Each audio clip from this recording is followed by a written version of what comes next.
તો સીધા જ જઈશું આણંદ, જ્યાં કેન્દ્રીય ગૃહમંત્રી અમિત શાહ પ્રી વાઇબ્રન્ટ સમિટમાં સંબોધન કરી રહ્યા છે। बरकरार करते हुए गुजरात ने उसको सफलता अनेकानेक प्रयोग किए। कृषि महोत्सव के माध्यम से एक्सटेंशन की सारी गतिविधियों को किसान तक पहुंचाया। किसान को तहसील की ऑफिस या जिले की ऑफिस में जाने की बजाय तहसील की ऑफिस और जिले की ऑफिस गांव में पहुंचे, सारे लाभ उसके गांव में बैठकर मिले। इस प्रकार के प्रयोग किए।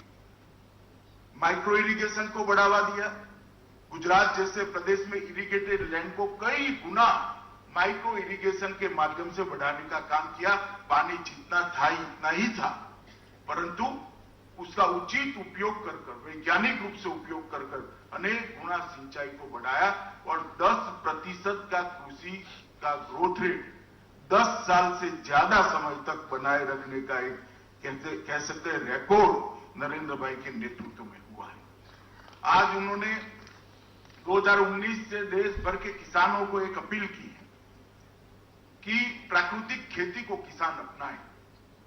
हम जो रासायनिक खाद का उपयोग करते हैं, इससे भूमि की उत्पादकता तो कम होती है, जल संग्रहण की शक्ति भी कम होती है और साथ के साथ जो हमारे खाने पीने की चीजें कृषि उत्पाद के रूप में उत्पादित होती है, वो मानव शरीर के लिए भी हानिकारक है। तो सालों पुरानी जो रासायनिक खाद का उपयोग करते हैं, इससे भूमि की उत्पादकता तो कम होती है, जल संग्रहण की शक्ति भी कम होती है और साथ के साथ जो हमारे खाने पीने की चीजें कृषि उत्पाद के रूप में उत्पादित होती है, वो मानव शरीर के लिए भी हानिकारक है। तो सालों पुरानी अपनी पारंपरिक खेती को, प्राकृतिक खेती को पुनर्जीवित करने का एक बहुत बड़ा अभियान प्रधानमंत्री जी ने लिया है और उन्होंने लाल किले की प्राचीर से देश भर के करोड़ों किसान भाइयों को अपील कर इस मुहिम में, इस अभियान में जोड़ने का आह्वान किया है।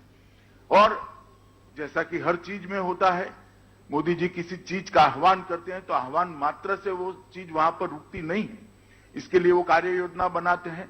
कार्य योजना को बारीकी से, सूक्ष्मता से वो खुद डिजाइन करते हैं, इसका मॉनिटरिंग करते हैं और इसका इंप्लीमेंटेशन नीचे तक, खेत तक हो, इसकी चिंता भी करते हैं।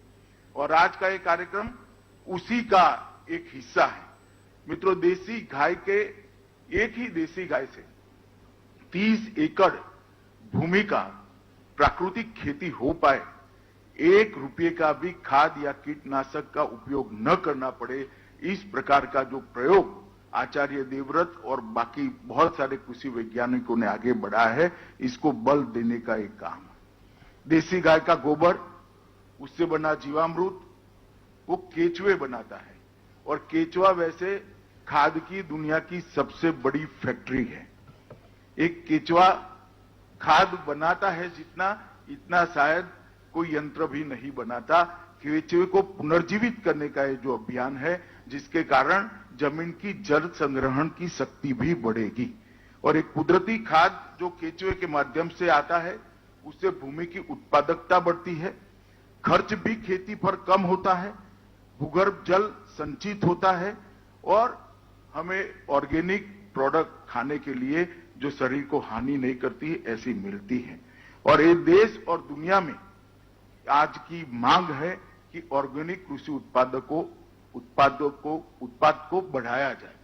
प्रधानमंत्री जी के नेतृत्व में अभी ही भारत सरकार ने एक ऐतिहासिक निर्णय किया है कि सहकारिता मंत्रालय की स्थापना की। आजादी के 75 साल तक देश के किसी भी प्रधानमंत्री ने सहकारिता मंत्रालय की स्थापना नहीं की है। मैं देश के करोड़ों किसानों की ओर से और करोड़ों गांव वासियों की ओर से प्रधानमंत्री जी का बहुत बहुत धन्यवाद करना चाहता हूं कि इन्होंने सहकारिता मंत्रालय स्थापने की पहल की, क्योंकि सहकारिता के माध्यम से ही ढेर सारे क्षेत्रों में वैसे तो काम हो रहा है। फाइनेंस के क्षेत्र में भी हो रहा है, मछली पालन के क्षेत्र में भी हो रहा है, मगर सबसे ज्यादा इसका उपयोग और सबसे ज्यादा एम्पावरमेंट किसी का होना है तो देश के छोटे किसान का होना है। तो ये सहकारिता मंत्रालय की जो स्थापना की है, इसके माध्यम से हम एक नई शुरुआत भी करने जा रहे हैं। देश में प्राकृतिक खेती के बढ़ावा मिले, इसलिए किसान इसको ज्यादा से ज्यादा अपनाए, इसलिए ये बहुत जरूरी है कि ऑर्गेनिक फूड प्रोडक्ट के उसको उचित दाम मिले और उसका जो विश्व का बाजार है इसको भारत के किसान के लिए उपलब्ध करा जाए, एक प्लेटफॉर्म उसको दिया जाए और विश्व के बाजार में वैज्ञानिक रूप से सर्टिफाइड ऑर्गेनिक प्रोडक्ट्स एक ब्रांड नेम के साथ उन तक पहुंचाने का काम हो। नरेंद्र मोदी सरकार ने जो की स्थापना की है, मोदी जी के नेतृत्व में सहकारिता मंत्रालय एक प्रयास कर रहा है कि देश भर के अंदर हम इस प्रकार की लेबोरेटरी का एक जाला बुने जो देश की भूमि का परीक्षण भी करेगी, ऑर्गेनिक भूमि में रासायनिक खाद नहीं इसका सर्टिफिकेशन भी करेगी और ऑर्गेनिक प्रोडक्ट का भी सर्टिफिकेशन करेगी, जिससे किसान को ज्यादा भाव मिल सके, ज्यादा दाम मिल सके। अमूल और कुछ अच्छे सहकारी संगठन इस जो हमारा एक विचार है इसको आगे बढ़ाने में लगे हैं। मुझे पूरा भरोसा है कि लेबोरेटरी के माध्यम से भूमि और उपज दोनों का जब सर्टिफिकेशन होगा तो अंतर्राष्ट्रीय बाजार में इसके रेट बहुत अच्छे मिलेंगे और प्राकृतिक खेती का बढ़ावा होगा, उसको और बल मिलेगा। उसकी प्राथमिक तैयारियां अभी